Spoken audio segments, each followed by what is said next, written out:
Friends, cricket అంటే just గేమే కదా. అలానే క్రికెట్కి ఎందుకు ఇంతలా అడిక్ట్ అవుతున్నారు, అలానే క్రికెటర్స్కి ఎందుకు ఎంత అభిమానులు ఈరోజు తెలుసుకుందాం. నెంబర్ 8, చేతికి ఇంజురీ అయినా కూడా ఆ ఇంజురీని లెక్క చేయకుండా 2019లో వరల్డ్ కప్ అందించడంలో కీలకమైన పాత్ర పోషించిన వాడే శేఖర్ ధవన్.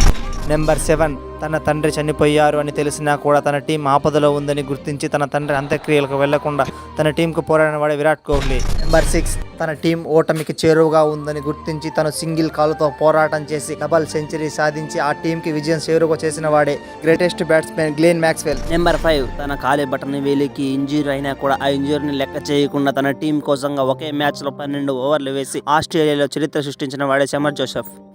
నెంబర్ 4, రక్తం నుంచి రక్తం కారుతూ ఉన్న వాటిని ఏమాత్రం పట్టించుకోకుండా తన టీం కోసంగా చివరి వరకు పోరాడి విజయం సాధించిన వాడే షాజిద్ ఖాన్. 3, తన మోకాలి వద్ద ఇంజురీ అయినా కూడా అక్కడి నుంచి బ్లడ్ బ్లీడింగ్ జరుగుతున్న వాటిని పట్టించుకోకుండా తన టీంకి ఐపీఎల్ కప్ అందించాలని చివరి వరకు పోరాడి ఓడిన వాడే వాట్సన్.